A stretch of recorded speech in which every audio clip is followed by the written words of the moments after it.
Mesdames et messieurs, chers amis, tout d'abord, j'aimerais vous remercier. Merci d'être tous présents ici ce soir, alors qu'il fait tellement beau dehors du côté des abeilles. Et qu'en plus, il y a bientôt un match de football de la Suisse contre l'Angleterre. Et à propos de football, monsieur le président de la Fondation, vous avez dit que j'ai joué à tous les postes, sauf gardien. C'est juste, je peux confirmer. Mais au fond, ça m'a donné une idée parce que je me suis cassé la jambe tellement souvent au football que peut-être que je pourrais recommencer une carrière, mais seulement comme gardien cette fois-ci. Pour ce qui concerne les informations données au sujet des capacités comparées de cuisine de la famille Burkhalter, vous comprendrez qu'en diplomatie, ce genre de choses, on ne les dément pas, mais on ne les confirme pas non plus.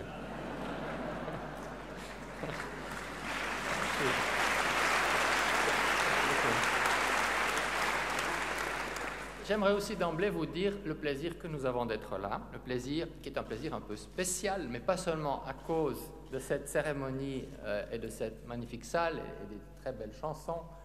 Souris un peu plus, sinon c'est parfait. Souris un peu plus. Voilà. Il faut toujours un petit peu donner son avis, c'est tellement beau, mais c'est encore plus beau s'il y a un sourire. Toujours est-il donc que c'est une soirée un peu spéciale, et c'est un plaisir spécial parce qu'il y a 30 ans quasiment, jour pour jour, je suis venu ici à Genève pour travailler.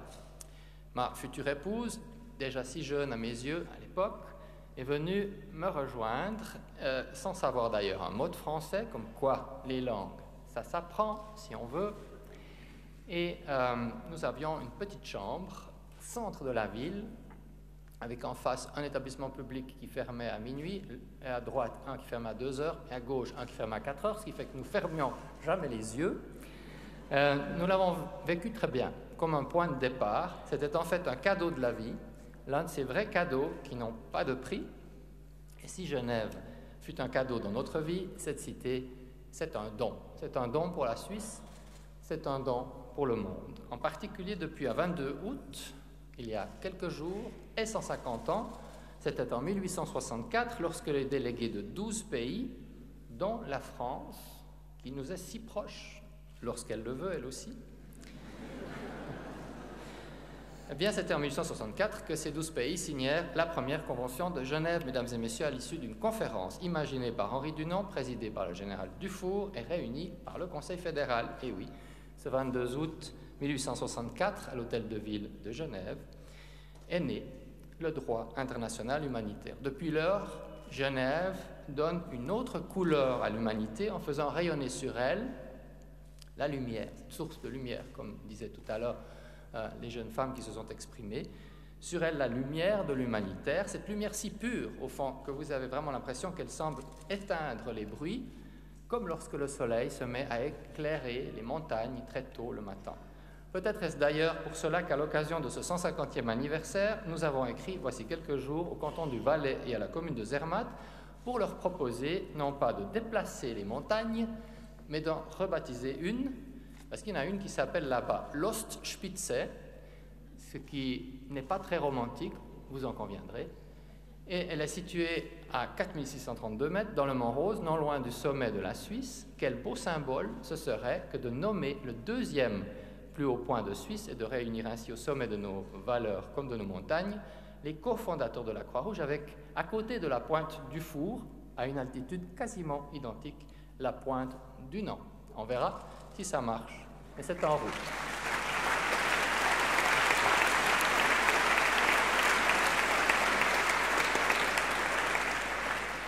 Et en suisse allemand, on pourrait dire, c'est plus Ostspitze, mais on pourra dire Das ist Spitze, wenn wir das tun. Quelques années après la Convention de Genève, c'est une autre naissance qui allait avoir lieu dans la même salle de l'Hôtel de Ville de Genève, le 15 septembre 1872, avec l'arbitrage dit de l'Alabama. Deux puissances importantes, les États-Unis et la Grande-Bretagne, acceptaient de se soumettre non pas aux juges étrangers, mais à la décision d'une cour internationale pour régler pacifiquement un important différend.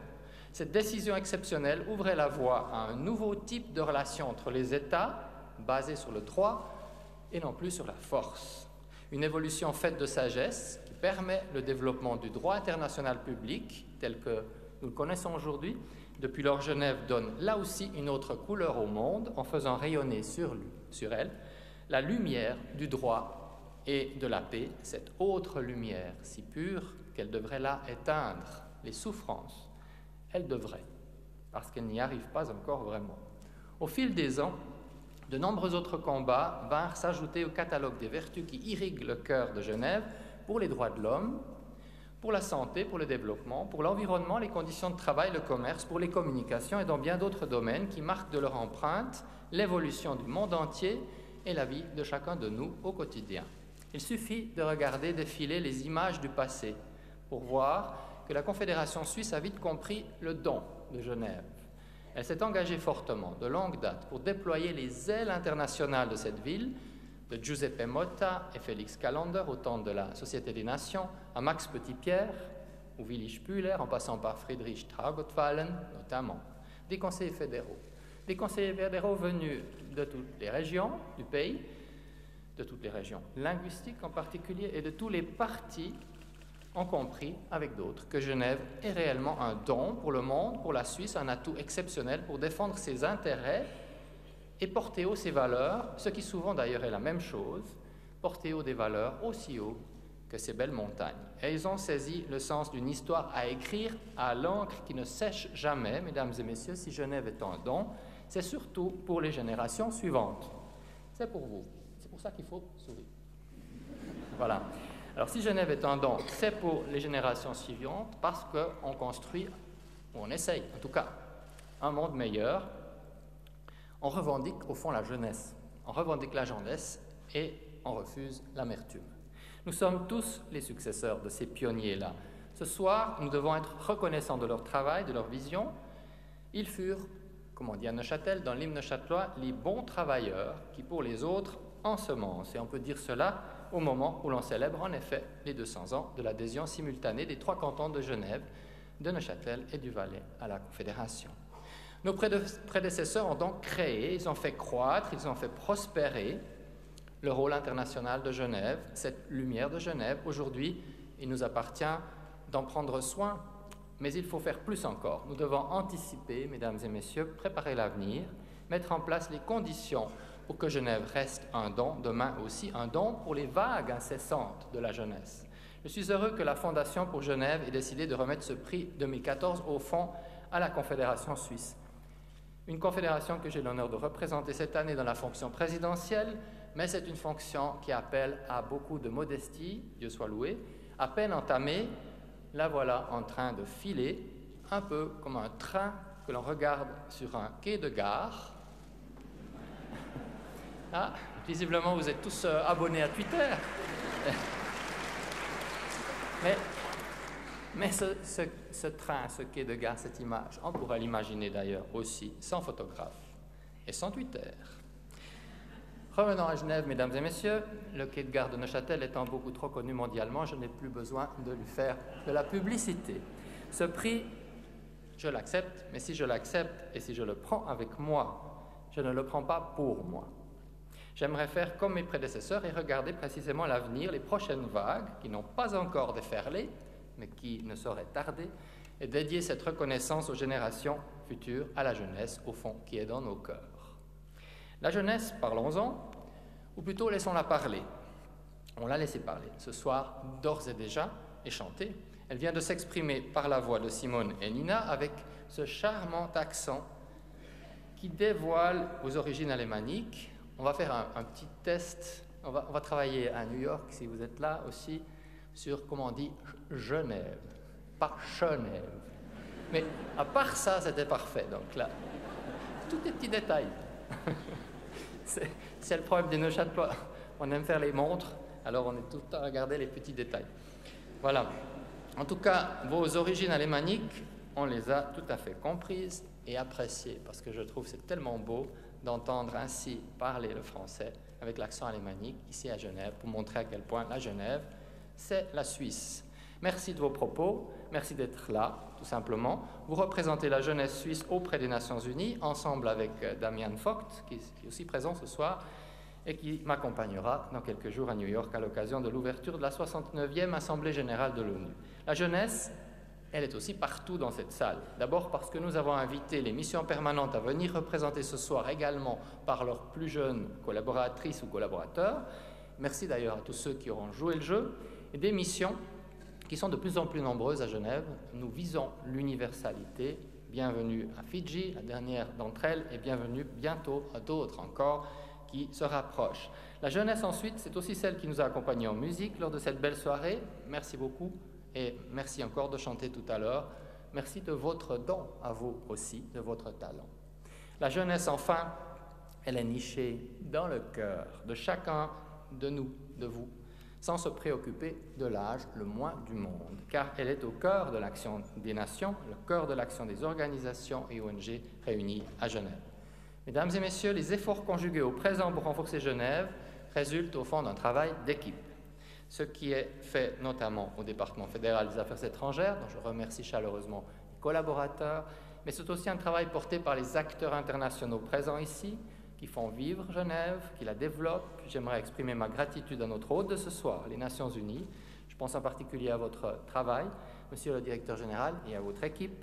Merci beaucoup de votre compétence, de votre calme fort et de votre capacité à faire progresser Genève dans la vie d'aujourd'hui, qui n'est pas celle d'hier et qui doit préparer celle de demain. Merci de nous ouvrir aussi ce Palais des Nations, qui est avant tout la maison des peuples. Quant à M. Ban Ki-moon, son message est à la fois touchant, trop élogieux. J'aimerais surtout relever qu'avec tout ce qu'il fait pour le monde, eh bien, il a encore le temps, ou il le trouve plutôt, parce que le temps, il faut toujours le chercher, et il l'a trouvé pour penser à nous. Ça, c'est typiquement lui. Et on peut dire en effet, comme il le dit lui-même d'ailleurs, qu'entre lui et Genève, c'est véritablement une honeymoon, une honeymoon qui ne s'arrête pas. Donc ça, c'est encore mieux. Et à propos de honey, c'était il y a 2 ans, donc on a fait cette opération de miel qui était au fond un petit coup de cœur, qui je crois était une belle chose. Mais vous savez, ce qui m'a frappé quand il était là il y a 2 ans, c'est quand il a parlé au Parlement. C'était très intéressant et magnifique de faire la découverte des abeilles, qui, soit dit en passant, d'ailleurs, viennent de Slovénie, donc c'est une libre circulation de 500 000 abeilles.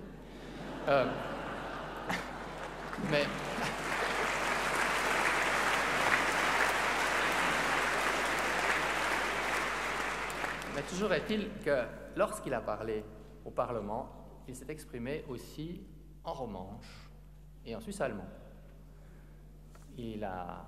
Quand il a parlé en suisse allemand, moi j'ai bien regardé la salle et j'ai eu l'impression qu'une partie du Parlement découvrait ce qu'était l'ONU à ce moment-là.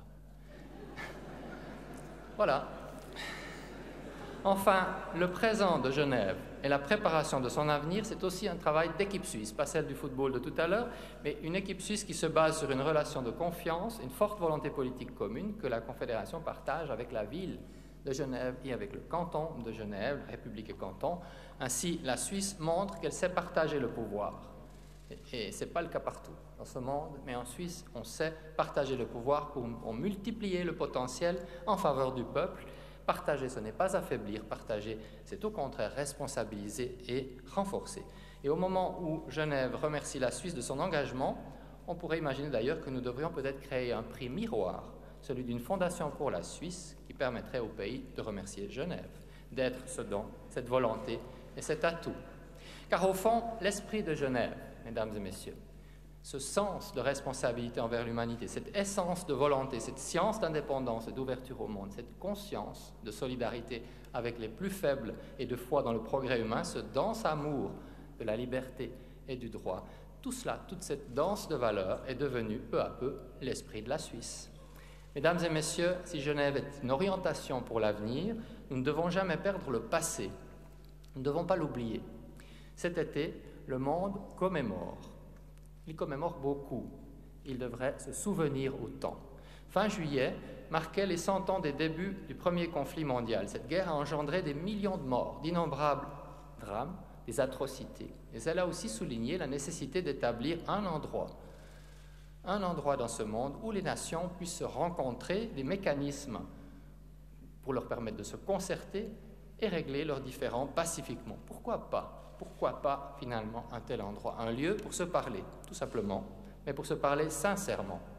Car le dialogue est la base de toute compréhension de l'autre, puis de la paix, même lorsqu'elle donne l'impression, cette paix, de s'évanouir comme un mirage dans le désert des souffrances. Un lieu impartial au service de l'humanité, ce lieu, c'est Genève. C'est Genève qui, une fois encore, dès 1918, a porté sa devise très haut, post tenebras lux, après les ténèbres de la guerre, la lumière de la paix. 100 ans après, nous gardons la tragédie de la Première Guerre mondiale en mémoire, pour la comprendre, pour éviter qu'elle ne se reproduise, et c'est là aussi une sorte de jeunesse. J'ai donc invité cette année des élèves de toute la Suisse à travailler, à réfléchir, à exprimer leurs sentiments sur la guerre et sur la paix dans le monde d'aujourd'hui et à penser au rôle de la Suisse aussi. Et j'ai eu le plaisir énorme de rencontrer cet après-midi, ici même au Palais des Nations, cette jeunesse pour qui la sincérité est naturelle. Le dialogue avec elle ne pose pas la question de savoir s'il est sincère, il l'est tout naturellement.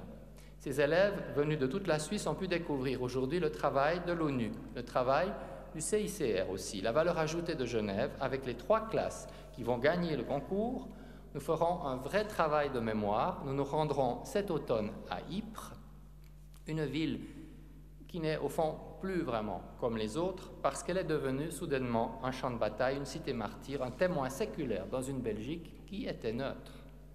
Pour nous souvenir, pour ne pas oublier, il faut aussi transmettre. La Suisse a décidé aujourd'hui d'émettre un signe fort, durable, concret, à l'occasion de cette période de commémoration. Elle entend ériger à Genève un monument consacré au thème du droit des victimes et des devoirs des États. Le droit des victimes est le devoir des États. Ce monument interactif sera offert aux Nations Unies. Il devrait trouver sa place ici même, au Palais des Nations, dans ce lieu qui appartient aux populations du monde, dans cette maison qui doit redonner l'espoir à ceux qui ont souffert. C'est en Europe qu'ont démarré les 2 conflits mondiaux. C'est ce palais qu'on a érigé dans l'entre-deux-guerres pour promouvoir la paix. Genève, c'est un lieu juste pour ce travail de mémoire. Cette œuvre se distinguera par son caractère universel. Elle sera une marque de reconnaissance des souffrances de toutes les victimes des conflits, toutes, sans distinction. Toutes les victimes des conflits, des crimes de guerre, des crimes contre l'humanité et des génocides. Elle se veut aussi un message vers l'avenir d'engagement de la communauté internationale pour éviter une répétition de ces atrocités. Elle sera enfin un rappel des acquis du XXe siècle en matière de responsabilité des États et de devoir de protéger. Cette œuvre de mémoire sera réalisée suite à un concours de projet qui va être lancé prochainement. Les efforts déployés dans cette ville et dans cette maison de paix n'ont pas suffi. Ils n'ont pas suffi à éviter que les ténèbres réapparaissent, il y a 75 ans, avec le second conflit mondial et son cortège d'atrocités de victimes par dizaines de millions.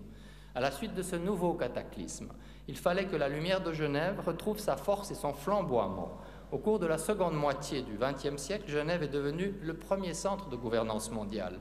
Les récentes discussions sur le nucléaire iranien, sur la crise syrienne, sur la crise irakienne le soulignent. Elles montrent aussi que ces efforts ne sont pas suffisants, mesdames et messieurs, que la paix se gagne seulement à la force du cœur et seulement si ce cœur, ce courage, cette volonté sont incessants, qu'ils n'arrêtent pas de battre.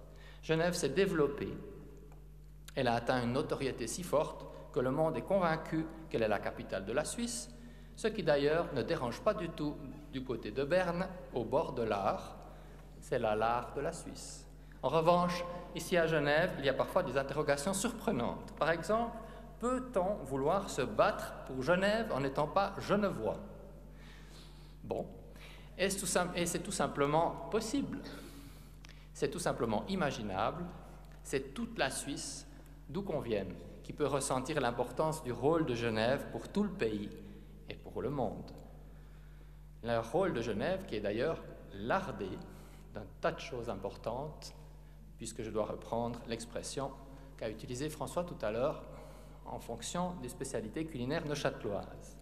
Le prix de ce soir en est d'ailleurs la preuve. Même un Neuchâtelois peut le recevoir, à nouveau d'ailleurs, après Max Petitpierre. Même un Neuchâtelois né au bord d'un lac qu'il estime le plus beau de Suisse. bien même un Neuchâtelois peut ressentir et vivre pleinement la beauté profonde de la cité du bout du Léman. Mesdames et messieurs, pour que Genève reste demain le don qu'elle est aujourd'hui pour le monde, pour la Suisse, eh bien, notre pays, le canton de Genève et la ville de Genève, ont décidé l'an dernier de conjuguer leurs efforts.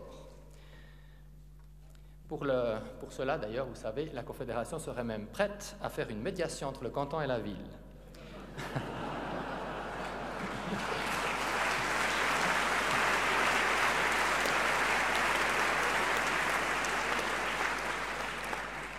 Qui aime bien châtie bien. Nous disposons enfin, mesdames et messieurs, nous disposons d'une stratégie commune, pourvu qu'elle dure. Nous en avons en tout cas une pour améliorer les conditions matérielles de la présence internationale à Genève, à commencer par la rénovation de cet héritage universel des peuples, palais des nations, et pour renforcer les talents et les idées de Genève et à Genève. Le Conseil fédéral enverra cet automne ses propositions au Parlement suisse, son message, comme l'on dit, et ce message, eh bien, il faudra qu'il soit clair. Genève doit devenir encore plus un aimant et une source. L'aimant qui attire les personnes et les entreprises communes afin de les mettre au service des défis de notre monde est la source des gestes, la source des idées que notre pays peut ensuite mettre au service de l'humanité. Le Conseil fédéral proposera au Parlement de se doter de moyens techniques, financiers, matériels, intellectuels pour que le site international de Genève garde en son cœur une qualité d'avance. Sa concentration unique d'acteurs doit nous pousser à favoriser davantage les synergies, car les défis de notre temps, on l'a entendu tout à l'heure, sont en effet multidisciplinaires. Ils ont besoin de réponses globales. Et à Genève, on peut vraiment envisager la mise en réseau de beaucoup de compétences essentielles. Mesdames et messieurs, avec un savant mélange d'ambition et de modestie, la Suisse internationale par Genève est dépositaire de fragments utiles pour l'avenir de notre monde. Elle est dépositaire. Dépositaire comme le gouvernement suisse l'est aussi d'ailleurs pour les conventions de Genève. Nous sommes dépositaires. Nous ne décidons pas seuls. C'est plus difficile.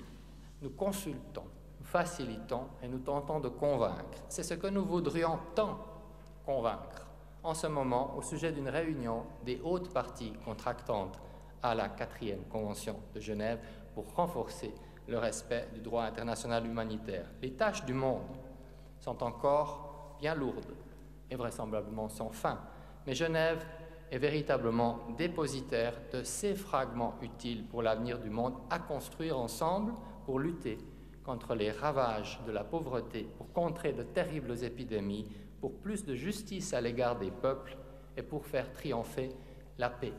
Merci d'être avec nous pour tout cela. Merci beaucoup.